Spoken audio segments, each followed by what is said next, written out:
नमस्कार। जब हम कचरे के बारे में सोचते हैं तो मन में क्या आता है? शायद गंदगी, ढेर, एक ऐसी चीज जिससे बस छुटकारा पाना है।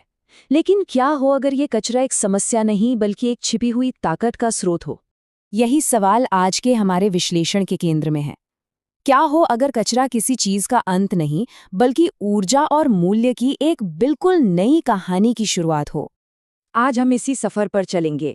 पहले देखेंगे कि हमारे कचरे में कितनी ऊर्जा छिपी है, फिर उस तकनीक को समझेंगे जो इसे बायोगैस में बदलती है। इसके पीछे के विज्ञान को जानेंगे और आखिर में देखेंगे कि कैसे ये कचरा एक कीमती संपत्ति बन जाता है। तो चलिए शुरू करते हैं। हमारे घरों से, खेतों से निकलने वाला जैविक कचरा, जैसे बचा हुआ खाना, गोबर या खेती के अवशेष, असल में एक अनदेखा खजाना है। यही वो कच्चा माल है जिससे एक ऊर्जा क्रांति की शुरुआत हो सकती है।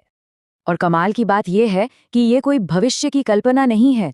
ये प्रक्रिया तो प्रकृति में हजारों सालों से चल रही है, दलदली इलाकों में या फिर गाय जैसे जुगाली करने वाले जानवरों के पेट में। हम बस प्रकृति के इसी सिद्धांत को एक नियंत्रित औद्योगिक पैमाने पर इस्तेमाल कर रहे हैं। तो सवाल उठता है कि हम इस प्राकृतिक प्रक्रिया को नियंत्रित कैसे करते हैं? खैर, इसका जवाब है एक बायोगैस प्लांट। ये एक आधुनिक इंजीनियरिंग का कमाल है जिसे खास तौर पर कचरे में बंद ऊर्जा को बाहर निकालने के लिए ही डिजाइन किया गया है। इस पूरी तकनीक के दिल में जो प्रक्रिया है उसे कहते हैं एनारोबिक डाइजेशन। आसान भाषा में ये वो प्रक्रिया है जहां लाखों करोड़ों छोटे छोटे सूक्ष्म जीव यानी माइक्रो ऑर्गेनिजम्स जैविक कचरे को तोड़ते हैं। और सबसे जरूरी बात, ये सब ऑक्सीजन की पूरी गैर मौजूदगी में होता है। यहाँ ऑक्सीजन का ना होना ही सबसे अहम है। इसे और बेहतर ढंग से समझने के लिए इसकी तुलना कंपोस्टिंग से करते हैं। देखिए, कंपोस्टिंग एक एरोबिक प्रक्रिया है, यानी वो ऑक्सीजन की मौजूदगी में होती है। उससे हमें मिलती है खाद और गर्मी। वहीं एनारोबिक डाइजेशन ठीक इसका उल्टा है। ये ऑक्सीजन के बिना होता है और इसके जो उत्पाद है वो भी बिल्कुल अलग है। और वो दो प्रमुख उत्पाद हैं। पहला, बायोगैस।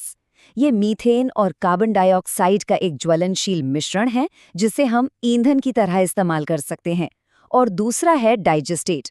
ये पोषक तत्वों से भरपूर एक बेहतरीन जैविक खाद है, यानी इस प्रक्रिया में कुछ भी बेकार नहीं जाता। तो चलिए अब इस डाइजेस्टर के अंदर चलते हैं और उस जटिल विज्ञान को समझने की कोशिश करते हैं जो इस पूरे जादू को हकीकत में बदलता है। ये सब कुछ 4 अहम पड़ावों में होता है। इसे आप सूक्ष्म जीवों की एक रिले रेस की तरह सोच सकते हैं। पहले चरण हाइड्रोलिसिस में एक टीम जटिल जैविक कचरे को तोड़कर सरल अणुओं में बदल देती है। फिर दूसरी टीम एसिडोजेनेसिस में इन सरल अणुओं को फैटी एसिड में बदलती है। तीसरी टीम एसिडोजेनेसिस में फैटी एसिड को एसिटिक एसिड, CO2 और हाइड्रोजन में, और आखिर में चौथी और सबसे अहम टीम मीथेनोजेनेसिस में मीथेन बनाने वाले सूक्ष्म जीव आते हैं और असली बायोगैस बना देते हैं।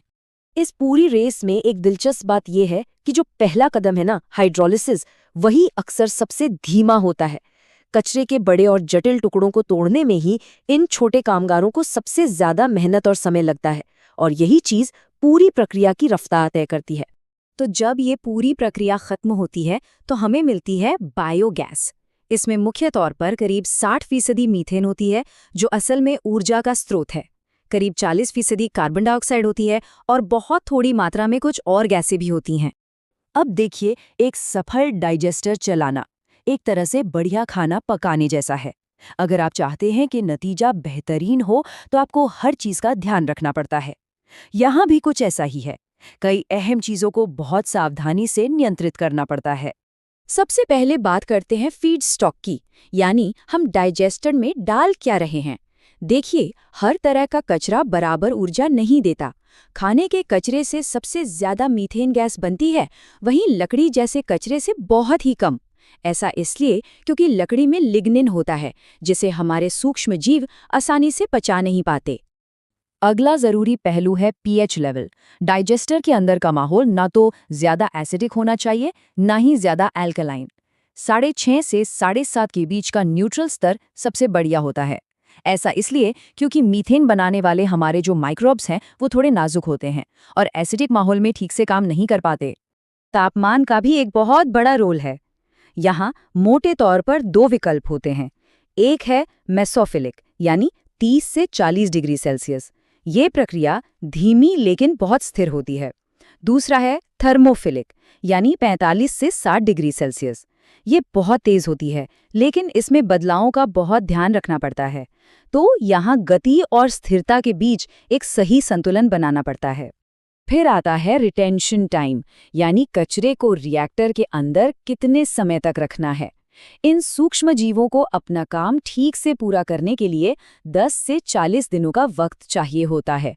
कम समय रखेंगे तो पूरी गैस नहीं बनेगी, ज्यादा रखेंगे तो प्लांट की क्षमता कम हो जाएगी। और आखिर में इन छोटे कामगारों के लिए एक संतुलित डाइट भी जरूरी है। कार्बन से नाइट्रोजन का एक सही अनुपात, जो कि 16 से 25 के बीच हो, ये सुनिश्चित करता है कि बैक्टीरिया को सही पोषण मिले और वो पूरी क्षमता से गैस का उत्पादन करें। तो अब जब हम इसके पीछे का विज्ञान और इंजीनियरिंग समझ चुके हैं, तो चलिए अब उस सवाल पर वापस आते हैं कि इसका असल दुनिया में असर क्या होता है, इसके फायदे क्या हैं। इसके फायदे वाकई में बहुत जबरदस्त हैं। ये हमें साफ नवीकरणीय ऊर्जा देता है, जीवाश्मी ईंधन पर हमारी निर्भरता को कम करता है, खतरनाक ग्रीनहाउस गैसों के उत्सर्जन को घटाता है, कचरे जैसी चीज से मूल्य पैदा करता है, लैंडफिल में जाने वाले कचरे की मात्रा कम करता है और साथ ही खेतों के लिए बेहतरीन खाद भी बनाता है। लेकिन एक संतुलित नजरिया रखना भी जरूरी है। हर बड़ी तकनीक की तरह इसकी भी अपनी कुछ चुनौतियां हैं। ये प्रक्रिया थोड़ी संवेदनशील होती है और कंपोस्टिंग से धीमी भी। इसे लगाने में शुरुआती खर्चा ज्यादा आता है और इसे चलाने के लिए कुशल लोगों की जरूरत होती है। और इसमें कंपोस्टिंग की तरह गर्मी पैदा नहीं होती, जिससे कीटाणुओं को मारने में मदद मिले। तो कुल मिला के कहानी ये है कि ये एक ऐसी तकनीक है जो एक बोझ को, एक देनदारी को, एक नहीं बल्कि दोहरी संपत्ति में बदल देती है। एक तरफ साफ सुथरी ऊर्जा और दूसरी तरफ खेतों के लिए कीमती खाद। सोचिए, ये शक्ति तो हमेशा से कचरे में ही बंद थी। हमने बस उसे खोलने का सही तरीका खोजा है। ये हमें सोचने पर मजबूर करता है कि हमारे आसपास ऐसी और कितनी ही चीजें हैं जिन्हें हम समस्या समझते हैं, जबकि उनके अंदर ही समाधान छिपा हो सकता है। हम और किन समाधानों को यूं ही अनदेखा कर रहे हैं।